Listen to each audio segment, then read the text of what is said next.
we're going to summarize 4 chapters, chapter 22, 23, 24, and 25. And you should be able to use these summaries to answer the questions associated with these chapters. Now, chapter 22 picks up pretty much right where we left off. It picks up the night of the trial, right after the guilty verdict has been delivered. So, I will start reading and underline important things as we go along. That night, Jem cries, angry at the injustice of the verdict. The next day, Macomb's black population delivers an avalanche of food to the Finch household. Outside, Miss Stephanie Crawford is gossiping with Mr. Avery and Miss Maudie, and she tries to question Jem and Scout about the trial. Miss Maudie rescues the children by inviting them in for some cake. Jem complains that his illusions about Macomb have been shattered. He thought that these people were the best in the world, but having seen the trial, he doesn't think so anymore. Miss Maudie points out that there were people who tried to help, like Judge Taylor, who appointed Atticus to the case instead of the regular public defender. She adds that the jury staying out so long is a sign of progress in race relations. As the children leave Miss Maudie's house, Miss Stephanie runs over to tell them that Bob Yule accosted their father that morning, spat on him, and swore revenge. Dun, dun, dun. Okay, so lots and lots of chatter in this chapter, but a few important points here.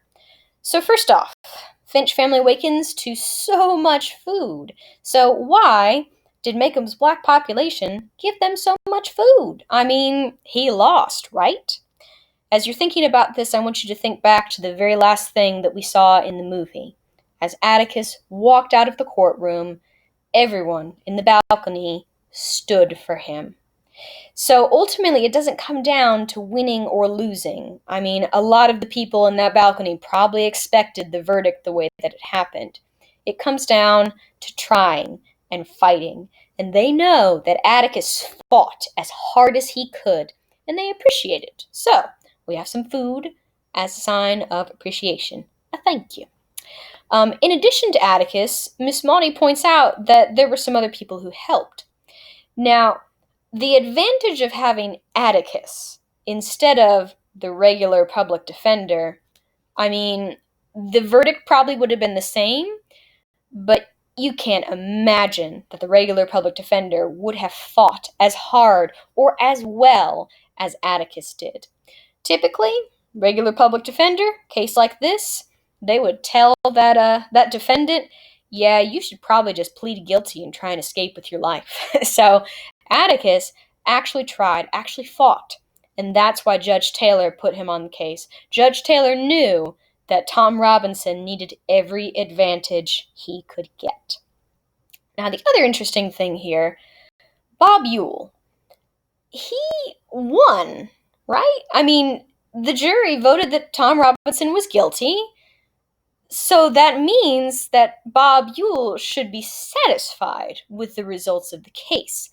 But Bob Yule is spitting in Atticus's face, swearing revenge on it. Revenge for what? So in answer to that, think about the way Atticus treated Bob Yule and talked to him in that trial.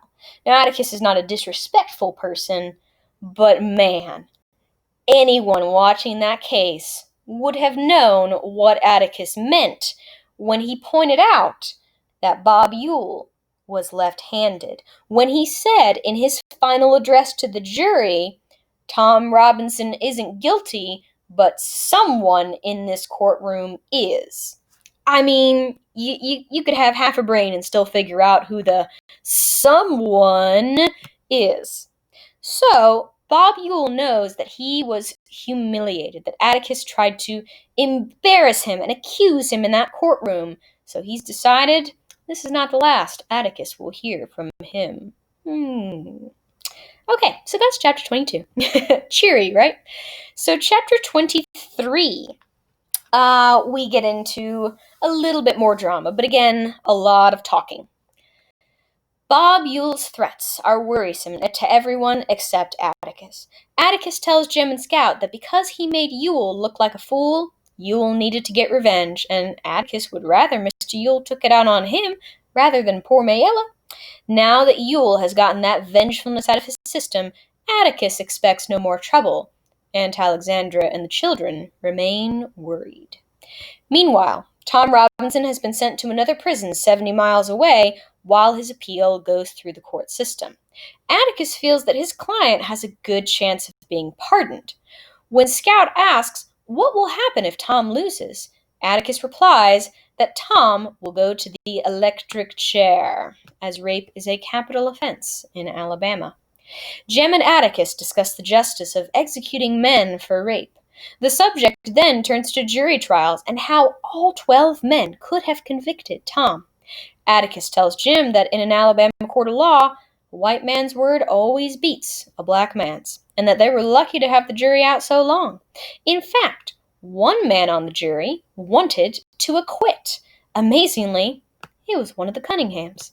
Upon hearing this revelation, Scout announces that she wants to invite young Walter Cunningham to dinner, but Aunt Alexandra expressly forbids it, telling her that the Finches do not associate with trash. Scout grows furious, and Jim hastily takes her out of the room. In his bedroom, Jim reveals his minimal growth of chest hair and tells Scout that he is going to try out for the football team in the fall. They discuss the class system, why their aunt despises the Cunninghams, why the Cunninghams look down on the Ewells, who hate black people, and other such matters. After being unable to figure out why people go out of their way to despise each other, Jim suggests Boo Radley does not come out of his house because he does not want to leave it. So poor Jim. Jim is getting awful cynical after this trial and starts to think, you know what? The world is so awful and horrible and messed up. Maybe we should all just stay in our houses, quarantine ourselves from the world, because the world is a terrible place. All right, other important things from this section. The electric chair is the, what's the word I'm looking for? The death penalty at this time in the state of Alabama. It did not change to become lethal injection until less than 30 years ago. So, yeah, it was maybe even less than 20 years ago, actually. So anyways, point being that Tom Robinson will suffer a terrible, terrible fate if Atticus is not able to get him off on appeal. Now, this bit, I think, is interesting because it reinforces something that I've already talked about, which is that Aunt Alexandra's prejudice is not restricted by race. When Scout says that she wants to invite little Walter Cunningham, who member of the Cunningham family, over to dinner, Aunt Alexandra says, we do not associate with trash. Now, Walter Cunningham is white. There are no racial issues with Scout having Walter over, but because Walter is from a lower class, Aunt Alexandra has just as much contempt and disgust for Walter as she would a black person. So, that's just kind of another showing that Aunt Alexandra hasn't changed a bit. But the Cunninghams may have changed a bit. Now, the reason that I say amazingly, it is amazing that one of the Cunninghams was the one who held up the jury and made that jury stay out for 2 hours, is because the night before the trial, do you remember what the Cunninghams were doing? What they were involved in? They were part of the lynch mob. The Cunninghams went to the jail the night before the trial to try to kill Tom. And then the next day, one of them says he's innocent? That's a pretty strange turnaround right there. So, something about that night influenced whichever person in the Cunningham family was on that jury. Something about Atticus, standing up for Tom Robinson, unarmed, putting himself between that mob and this man, maybe that impressed him. Maybe it was something about little Scout, her innocence, as she talked to Walter Cunningham, as she reminded him about his family, and about the way that Atticus had helped him. Who knows what it was, but something changed this man's mind. So, maybe a small bit of progress, but hey, take what we can get, right? All right, chapter 24. Chapter 24, we have a missionary circle. Now, missionary circle, not a term we use nowadays, was a charitable society. Basically, their whole point was to get together and find ways to raise money and resources to help bring people to God, convert people, and also help them with their life. So, one day in August, Aunt Alexandra invites her missionary circle to tea. Scout, wearing a dress, helps Calpurnia bring in the tea, and Alexandra invites Scout to stay with the ladies. Scout listens to the missionary circle first discuss the plight of the poor Maroons, a benighted African tribe being converted to Christianity. And then they talk about how their own black servants have behaved badly ever since Tom Robinson's trial. Miss Maudie shuts up their prattle with icy remarks. Suddenly, Atticus appears and calls Alexandra to the kitchen. There he tells her, Scout, Calpurnia, and Miss Maudie, that Tom Robinson attempted to escape and was shot 17 times. He takes Calpurnia with him to tell the Robinson family of Tom's death. Alexandra asks Miss Maudie how the town can allow Atticus to wreck himself in pursuit of justice. Maudie replies that the town trusts him to do right. They return with Scout to the missionary circle, managing to act as if nothing is wrong. Scout admires her aunt's ladylike manners in dealing with company, even though she is upset. Okay, so, little bomb drop in this chapter. In the midst of all the lady conversation going on about African tribes and things, Tom Robinson, 17 times. Wow! Talk about overkill. Now, one thing that they do mention in this section where Atticus talks about Tom's attempt to escape.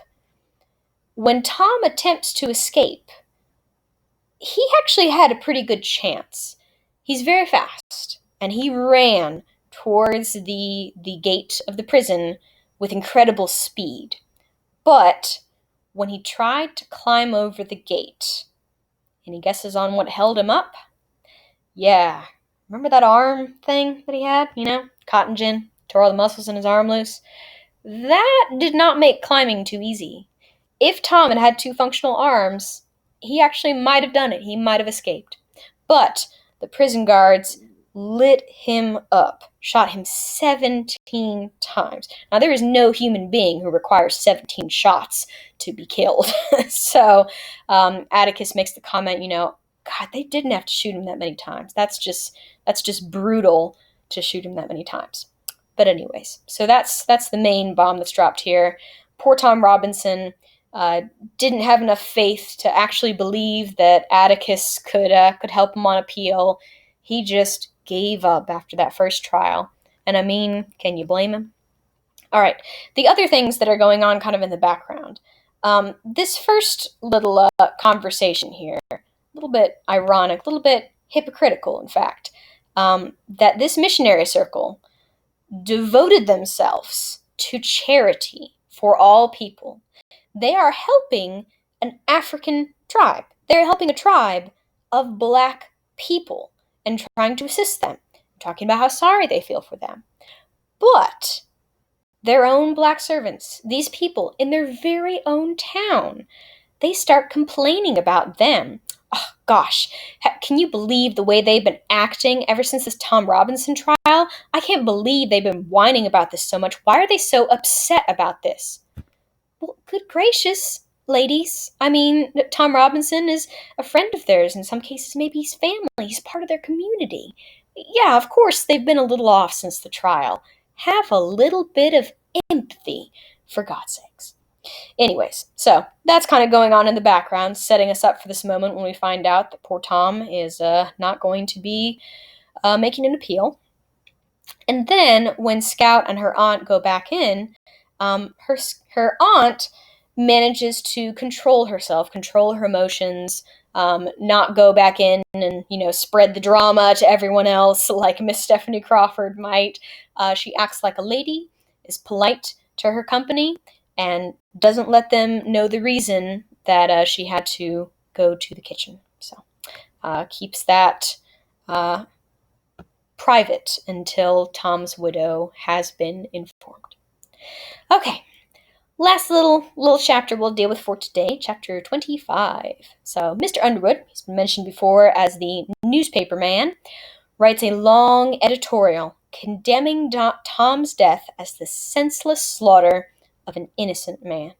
Scout realizes that even though Atticus had used every tool available to free men to save Tom Robinson, in the secret courts of men's hearts, Atticus had no case. Tom was a dead man the minute Mayella Ewell opened her mouth and screamed. The only other significant reaction comes when Bob Ewell is overheard saying that Tom's death makes 1 down and about 2 more to go. Summer ends and Dill leaves. Bye, Dill. Okay, so interesting things here.